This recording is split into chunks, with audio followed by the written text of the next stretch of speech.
Hey, I'm Luke Evans, and welcome to a unique Dracula Untold experience.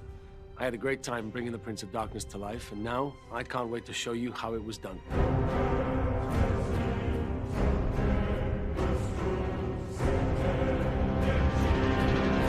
After I played Owen Shaw in Fast and the Furious 6, there was a discussion between myself and Universal about playing somebody else in a different film. So we discussed many different options, and the one option that sort of sparked my interest was Dracula. It was a great role for me, and I had a lot of fun playing that character.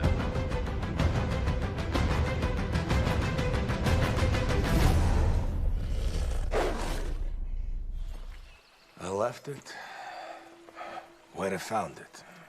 What do you think, Vlad? Bring it to me.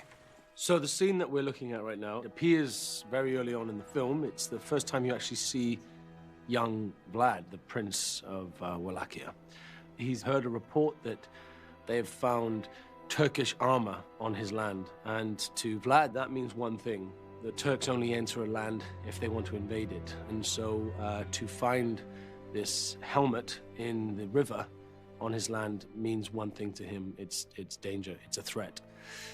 When he picks up the helmet, as you see, there are huge scars on the side of the helmet. This isn't just a helmet, this is a helmet that was on a Turk's head, and it was on his land, and those marks were not made by anything he would know.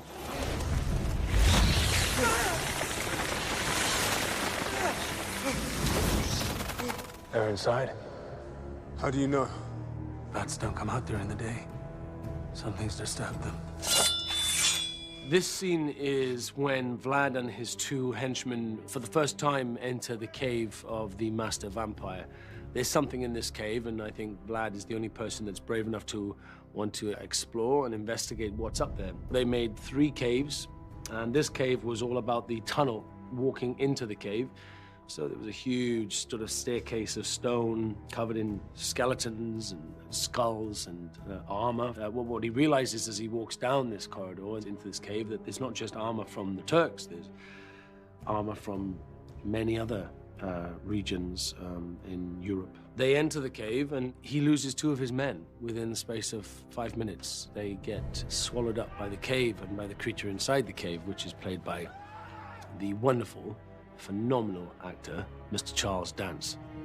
He plays the Master Vampire, who we see a very small glimpse of in this scene, but nothing too much. And Vlad uses his sword to swipe him and cuts him very slightly, makes the creature retreat back into the cave. I missed you. And I you. Sarah Gadon is a beautiful woman, inside and out. She's an incredible actress. She has a humongous responsibility in this film because she's the only woman. She's representing the females, and she's representing them in a brilliant way. She's a strong woman in the film. Morena plays a supportive wife and a loving mother, but a woman that stands by her man. This is the first scene where you see another side of Vlad. You see the family man. You meet his wife, Morena, and you meet his son, Ingress. It's a very important scene for the film because it sort of sets up the importance of the family to Vlad, and it's a lot of the reasons why he does what he does later on in the film is because of this love he has for his wife and his son. That's what we wanted to provide here, was a sense of family and love and security. But she sees in Vlad's eyes in this scene that there's something wrong. She knows him inside out. And that's what's wonderful about her, is that she's not just a wife and a mother, but she's a very strong soul companion of Vlad. And so she knows how he works and how he ticks, and she knows there's something wrong. So this scene is the banqueting hall inside Vlad's castle. It's quite an amazing set. I remember when I first arrived in Northern Ireland, 7 weeks before we started shooting, they were building this set, and we didn't use this set until about 2 months into film. So, as you can imagine, that's a long time. And the detail in the set was incredible. And behind the thrones, you'll see these amazing images of me and Morena and my son. The attention to detail and and authenticity as well. I mean, there was a lot of reference to what you would see in castles of that period at that time. And yeah, I felt very royal that day, I have to say. Welcome. We were not expecting you so soon. So this gets broken up by the Turkish soldiers entering. Hamza Bey, who is played by the wonderful Ferdinand Kingsley, arrives with his men straight into the middle of this event, and immediately people are very uncomfortable. They know that this doesn't happen. You know, they collect their money and they usually leave. There's no dialogue, but they stay, and they have a reason to stay. The Sultan requires 1,000 boys to join his Janissary Corps.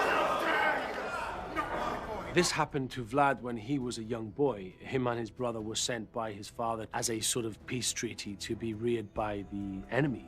Vlad doesn't want this for his own son. He knows what that means. It's a huge threat, and it's the beginning of Vlad's journey to becoming a vampire, and the reasons why he starts to find those powers.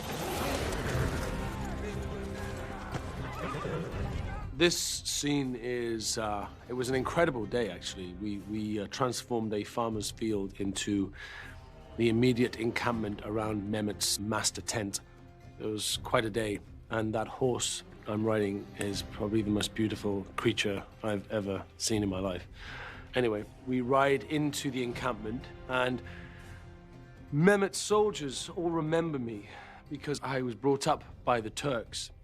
Vlad got himself quite a reputation. He was called Kaziglu Bey, which means Lord Impaler. He was a ruthless warrior, and they were scared of him. And the fact that he left the Turks to go back to his own country was a big deal. And now he's back in their encampment, so they have this fear of him, but also a respect of him, but also a sense of betrayal by him as well. So there's a lot of energy and electricity in this scene when I'm riding in on my horse. I'm going to the tent. I'm going to Mehmet's tent, which is where I meet Mehmet II, the Sultan of the Turkish Empire, played by the wonderful, the impeccable Dominic Cooper. My oldest of friends. Your Excellence. Who is somebody who I've played against before as an enemy many years ago. So it's quite funny that we have revisited our enemy positions, but with much higher stakes this time. Dominic plays this sinister character who, you know, he's not very nice. He's really not very nice. Funny, because Dominic is very charming and very lovely, and a good friend of mine. And so it was quite fun. It's always fun to play against a friend and do something that you wouldn't actually do necessarily in real life. So we had a lot of fun. We meet in his tent, and it's all about me trying to make him compromise about his request to take the children of my kingdom and also my own child. So he's playing on the fact that they were both brought up as children together, but it doesn't work. What's happened is Mehmet II has become the Sultan and has gained with that a grotesque amount of power and is a demanding human being. I count my soldiers by armies, my enemies by nations, and you? Not at all. And knows by doing what he's doing to Vlad and requesting these children is going to cause the annihilation of his people. Mehmet will be sending others soon enough. War will come. You can't protect us. I'll find a way. This scene is when Vlad goes back alone to the mountain. He's just killed a bunch of Turkish soldiers, which means one thing. It means war. And he's now left his country very vulnerable, his people vulnerable, and his family vulnerable. And so he looks to Broken Tooth because he knows something's up there. Something's in that cave. And so he goes back up alone. And this is where he meets the master vampire. What kind of man is it that crawls into his own grave in search of hope? A desperate one. It's one of the most enjoyable scenes I got to shoot in the movie. Playing against such a brilliant actor as Charles. It was a joy. It was 4 days of a lot of fun. Even though it's not a fun scene, it was very fun to shoot. Vlad wants the power, and the master vampire wants the freedom. And between the two of them, they somehow come to an agreement. But it's a big moment for Vlad, and he's very brave to even enter that cave for a second time. Most people never get the second chance.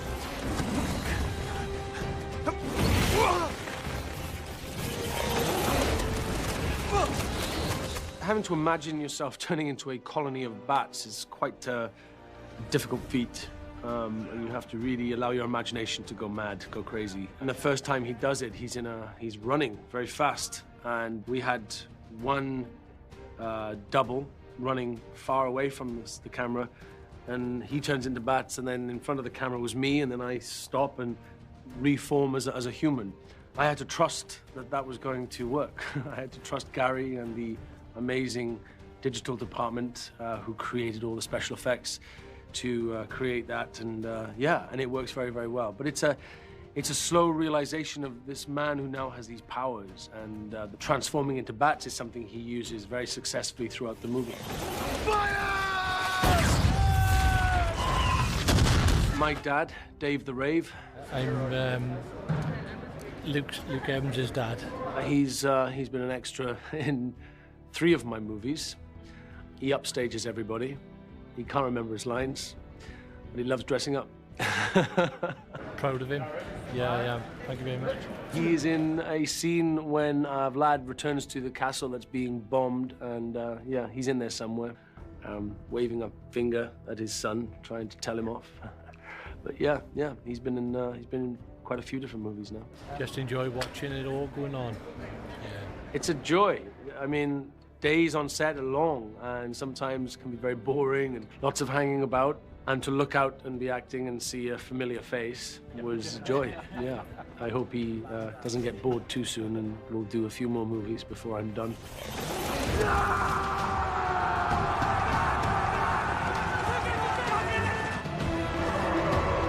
So this scene is when Mehmet's army is advancing on the castle, which has been pummeled by humongous cannons that the Turkish Empire used to shoot. They were humongous. This fight was called Vlad versus 1,000, and it's basically that. It's me against, not 1,000, about 160 people. It took a long time to learn this choreography. It had to change a few times. We had to adapt it because of the camera angles. We had to give a couple of flares. We then wired somebody so that I could lift him off the floor and he would spin up into the sky. I felt very good that day. There's a lot of dialogue goes into scenes like this. They can be very dangerous. There's a lot of blades flying about, and so everybody needs to know exactly where they're going to be, what height, what speed the blades are coming at you. It's a huge amount of preparation. I've done a lot of this stuff in the past, but this one was really detailed. The credit goes to the wonderful stunt choreographer, Buster Reeves, who has choreographed some of the most iconic fights in cinema history in the last 10, 15 years, 20 years. And he choreographed this, and so it was him and the immensely talented group of stuntmen that he works with. We spent many, many hours, many days, many weekends in a huge hangar in Northern Ireland, in Belfast, learning these stunt sequences. We had steady cams. As you see in this shot, we have a camera tracking next to it. They moved around, they were above, they were below, they were in the middle of it. They chased me at one point. So there was a lot of different angles to catch all the different hits and the stabbings and all the stuff that went on in this scene. It was a very fun day. It was a hard day. It was exhausting. But the finished product I'm very proud of. And it's quite nice to see the backstory and actually see behind the scenes in this, because you sort of see how it's all shot and how detailed some of the fight sequences are. It's all about accuracy, because where the camera is means where you punch and all that stuff. So, yeah, it's great.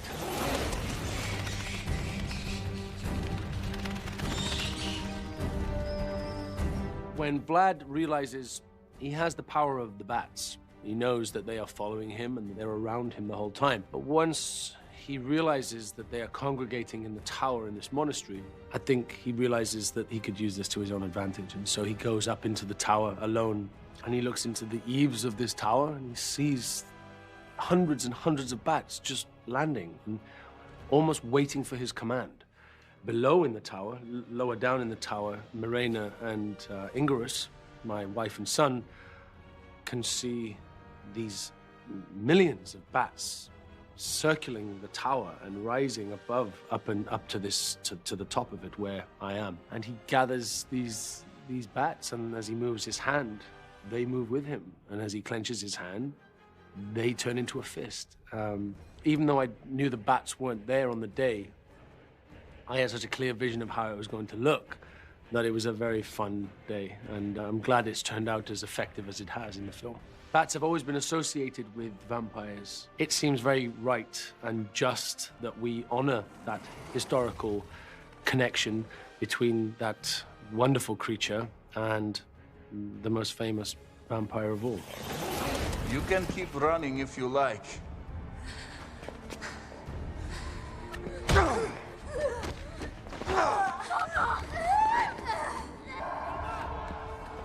Marina. It's a very sad moment in the film, because everything Vlad has done to that point is for his family, is for his wife and his son and his people. And there, at this moment, he is tricked into fighting the army while his wife and son were beaten on the top of this tower.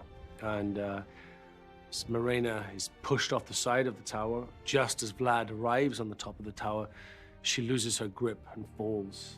He jumps after her. Desperate to catch her with all the power he has, he fails. He just misses her. Even with all those powers, sometimes he just, he failed. And it's a very sad moment that he loses his wife. It's the moment in the film where Vlad stops fighting for what he loves, because she's dead. And then he just goes for full attack to this Turkish army. I mean, this is a man with so much pain and heartache and anger and revenge in his blood. It's the turning point in his life. I understand you have a weakness for silver.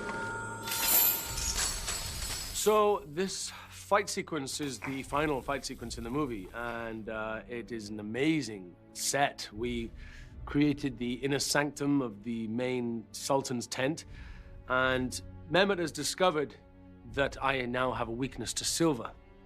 And so what he does is he covers the whole of this inner circle in his tent in all the coins of my land, and these silver coins that have my face on them. You could liken it to how Krypton is to Superman, silver is to Vlad. He can't touch it, it burns him. And he now has to fight surrounded by these coins that are silver and that have his face on them. And Vlad slowly loses more and more power. He's being drained by this silver that he's surrounded by, and he's losing his power, but fighting at the same time. I'm Mina. Vlad.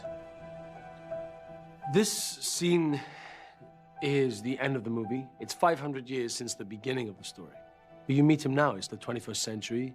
He's wandering, and he wanders through this market where he's probably wandered many, many times before. And he hears a voice, something stops him in his tracks, and he turns around and he sees what is, to our minds, Marina, but Marina's dead. This is a reincarnation of her, this woman that triggered all these memories from hundreds of years ago. Something happens there, history repeating itself. And that's where we leave the movie. That's where we leave the story. Open to possibilities.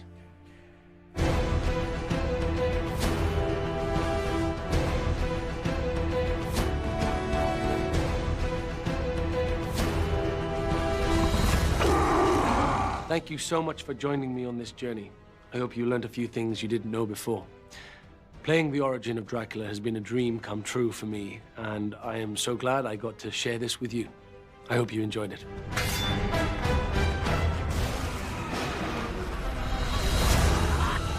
You forget who I am. My name is Dracula.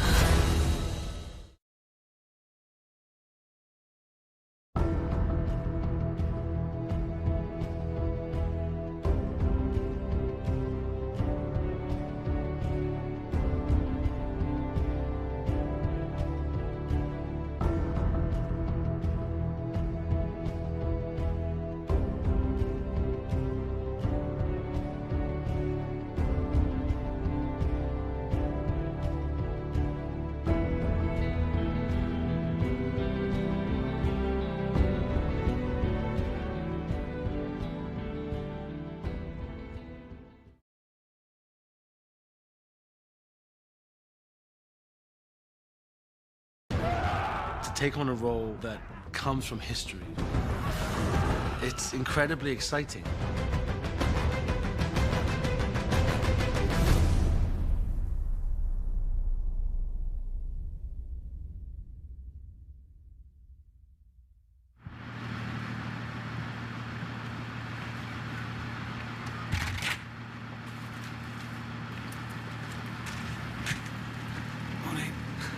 Morning. Can I take your bag?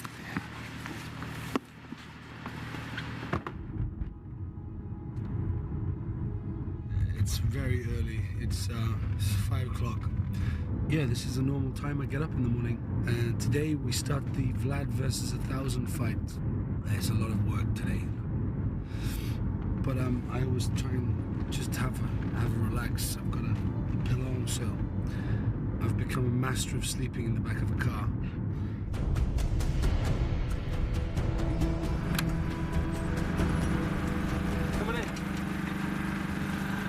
I get one of these every day. It's a call sheet. It basically shows you all the scenes and descriptions of all the scenes we're doing today. I change costume, I warm up, I rehearse, and then I kill 1,000 Turks. Normal day.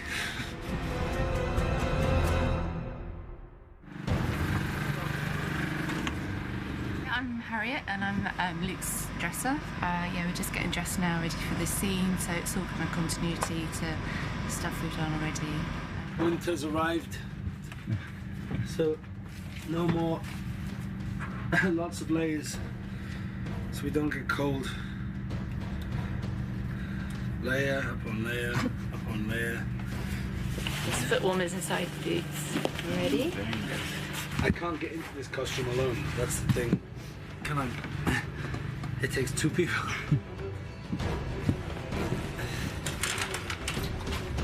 We're back in the black today. Back in the black.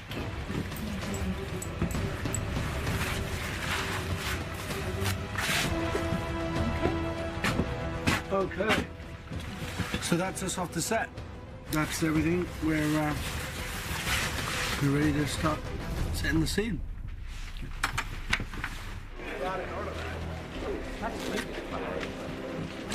Hi Luke, how are you? Good.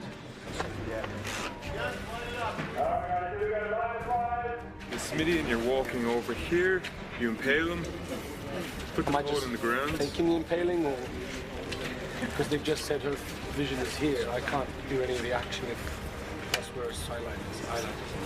This scene comes after these guys have basically just tried to burn me in that place down there. As you can see now, it's completely decimated.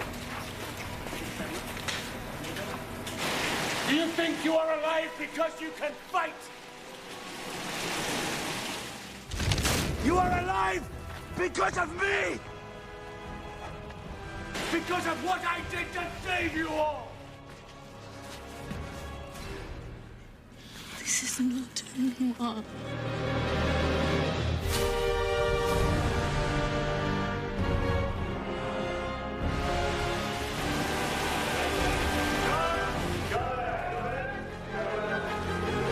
It's a bit of a moment of tragic revelation. My son in the film, Ingress, at this point, is behind the water wheel in the background, and actually he gets front row seats to this awful event without me realizing it. Return to your stations. Believe me, there is still more to fear. We're heading over to the second unit, and we're going to pick up the fight, which is called the Vlad versus 1,000 fight. There's just been a lot of training, a lot of rehearsal. This is by far the biggest fight sequence I've ever learned. It's huge, it's massive, but it looks fantastic, and that's good. The training is constant, rehearsals, and it's quite nice when you finally get to shoot, because you know you never have to do it again.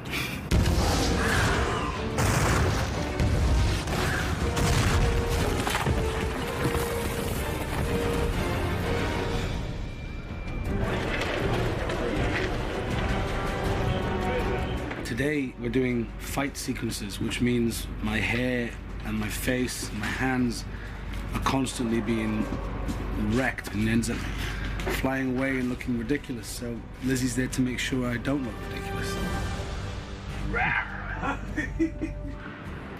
So this is the final sequence of a very, very long fight. The longest fight sequence I've ever had to learn for any movie I've ever done. The makeup's going in stages through the fight, so he comes into the fight and there's, you know, he's quite clean, and the fight's in 8 stages. So what I'm trying to do is break him down every other stage, because we've already shot the end of the scene when he gets back to the monastery and he's covered in blood and dirt and everything else, and somehow so it's sort of like a process. I probably spend more time with this woman in the day than anybody else. Without Lizzie, I can't be Dracula. We're just doing the blue screen elements of the Vlad versus 1000. We've been prepping this fight now for about 3-4 months. We've been rehearsing extensively with the stunt team and also with Luke when we can get him. The training for this has been insane, and I have to keep it up because the fighting that I do in this film demands strength. It's hard. It's seriously hard, and it's the stamina that you need. I trained every day. I was on 5,000 calories a day. I was bulking up. When everybody goes home at night, I go to the gym. Oh, look at the violin. Oh, poor Luke. But, you know, that's what I do, and that's what you have to do. You know, if you're going to take a top off on set and you have to, you know, show the guns or, you know, whatever they want, it's something that you have to think about. This is the first initial bit when he charges the Turkish army and hits the first front line, which will be a group of our stunt guys, and then we are heading into the first section of 8 that takes us all the way through the Vlad versus 1000. We just shot 72 frames per second, which means it's slow motion, so when they play it at the normal speed, you see all the moves, so every move has to be concise and direct and on point. Because in slow motion, if it's cheating, which you're doing, it's got to be really good, so you can't see when the blade doesn't slice the person. I've still got my arms and legs, I'm good.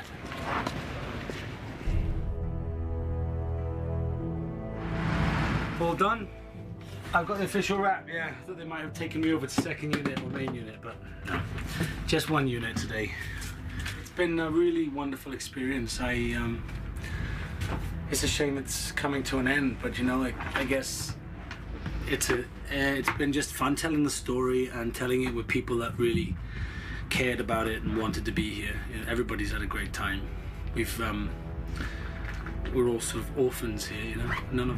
Most of us don't come from Northern Ireland in the cast, so we're all sort of been here and invested all our time and energy into the film, so yeah, good memories, really good memories. Half of my year has been taken up killing Turks and biting people's necks.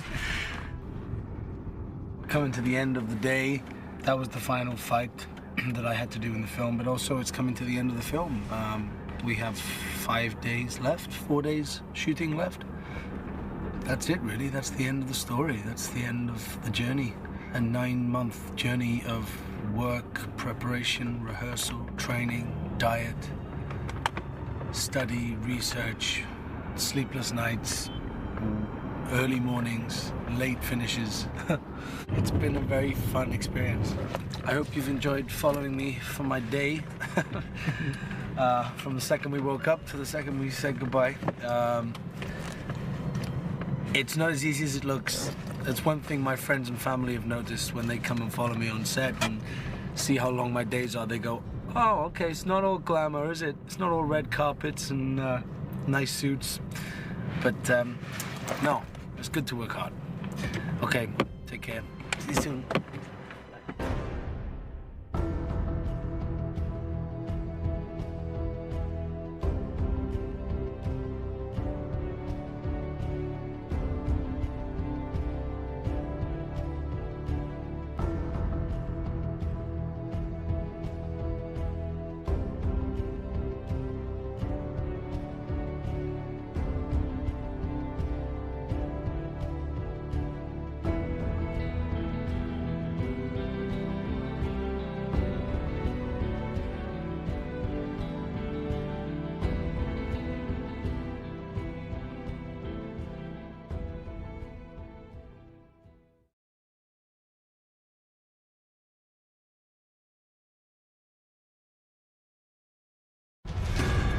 There's lots of different stories about Vlad the Impaler. I swear I will not give in.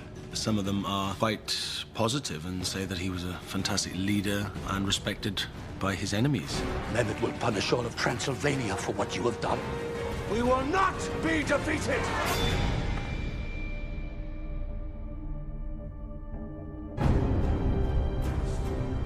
Vlad was a prince of a country called Wallachia, which is now Romania.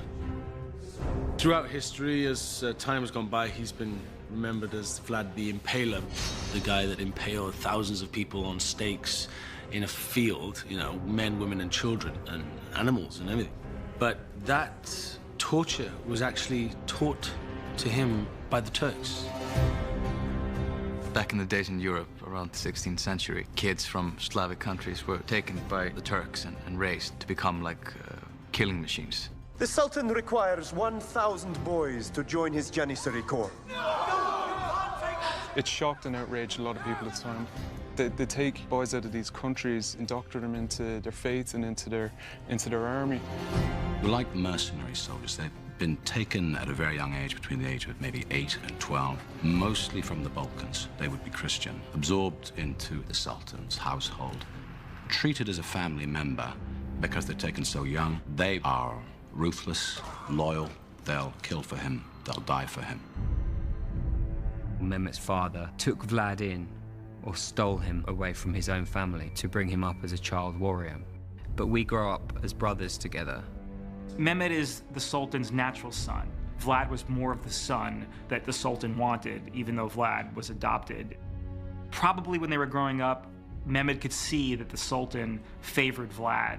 There was certainly an animosity there from very early on, you know. Vlad, you know, referred to as the Transylvanian pup living in the house of the Sultan, and he earned the Turkish people's respect, he earned the Sultan's respect. Vlad was the guy that if Mehmed I could have handed over his throne and his power, he would have given it to Vlad, because Vlad seemed to show all the signs of being a great leader. Young Mehmed II, on the other hand, was not that human being. He was not that person. I think there's a certain level of jealousy and envy towards this relationship between my father and this boy. He probably resented Vlad very much so for being the outsider that came in, gained the love of his father, and actually was doing a much better job at inheriting the throne than he was. There's a bond between these two men, but there's a giant grudge from Mehmed to Vlad that, you know, my father liked you better than me. And then when Vlad was old enough to leave and go back to his own people, he did. He came back to his own land as a 20-something and took his throne back and then reigned Wallachia quite successfully for quite a few years. I've missed you. This is the side of him that people might not know about. He had a family, he loved his wife. What? An embrace, but no kiss. Are we going to argue? You're always leaving on me in my film. He's not just this stone wall warrior. I think with his family, he's able to become more of a human. He's trying to live a life of peace, raise his family, and protect his people, and try to stay away from the wars that plague Europe. And of course, it's this age-old issue of, can you escape your destiny? Something troubles you. What is it?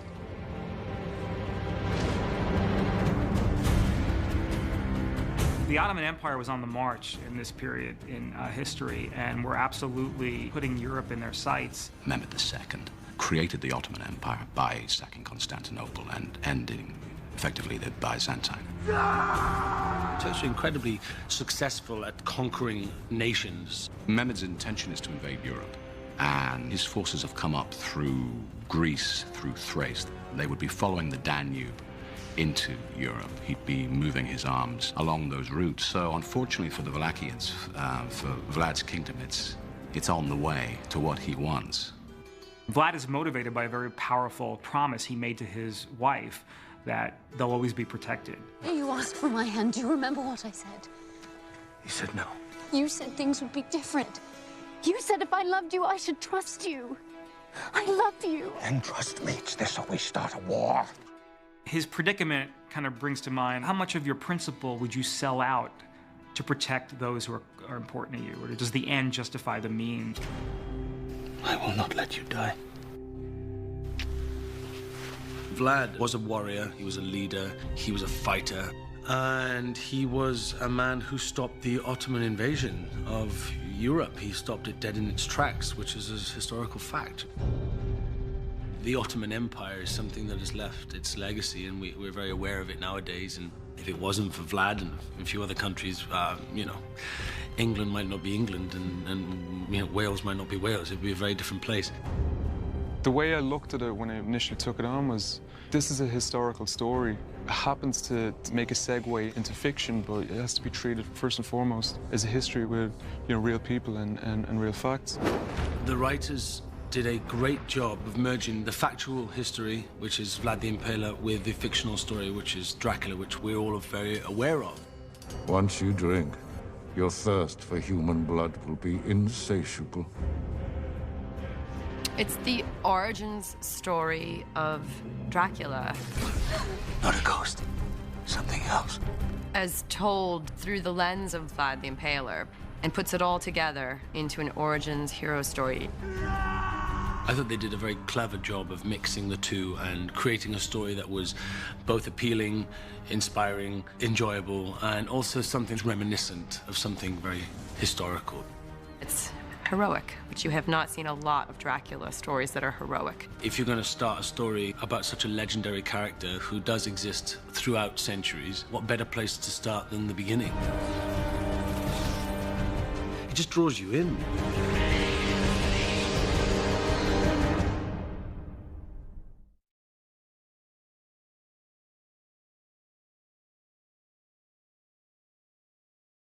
Okay, let's roll camera, please. Rolling. Action.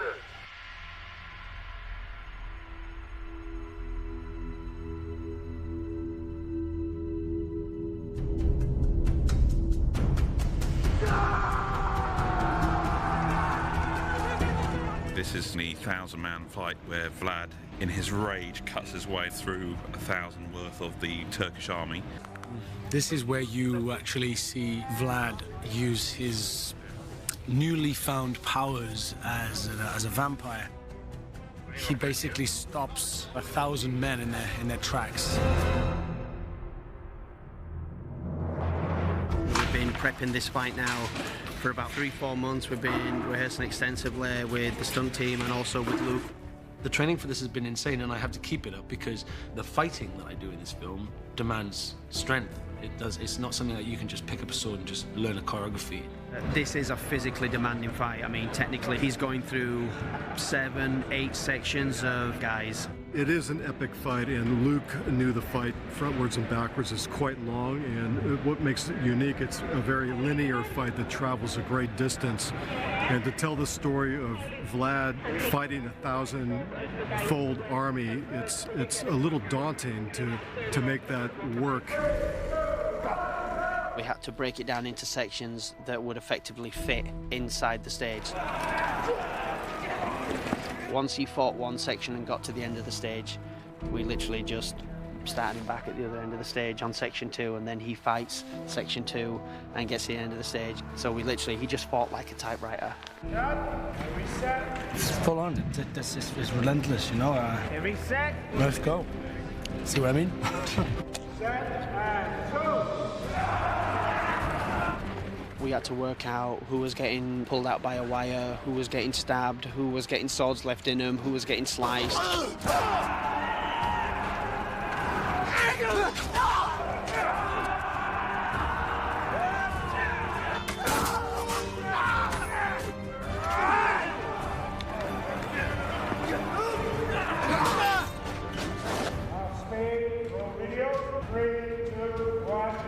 We're shooting stunt choreography of Vlad cutting through the stunt performers, and we've got lots of extras. Essentially, we've got 100 extras, low armour and high armour, who are the front rank of the Turkish army.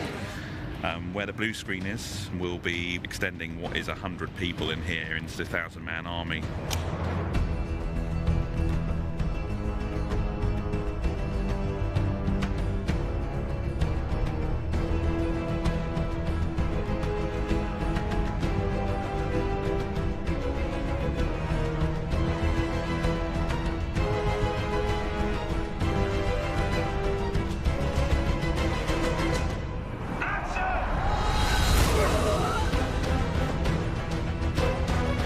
tried to encompass a lot of skill that you wouldn't really see in a sword fight or a hand-to-hand fight. I think they wanted to see, really, Vlad in all his glory. At the end of the sequence, Vlad chucks a sword into a Turk.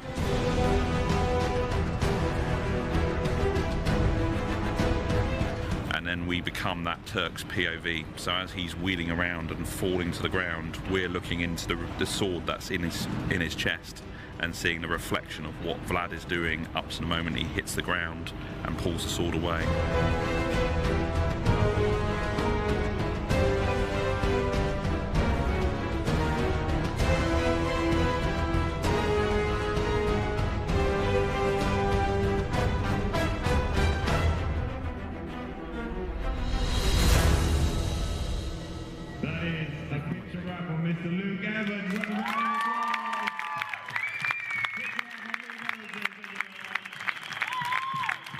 I want to thank everybody so much for all our incredible hard work. Every single one of you played a massive part in making all of this possible. Vlad versus 1,000, yeah. Felt like I've killed about 1,000 men. No, it was great. It was really good. It's going to be an awesome scene in the film. Awesome. There's some incredible guys there, and they've really committed so much energy and effort and patience, and it's a very, very long day.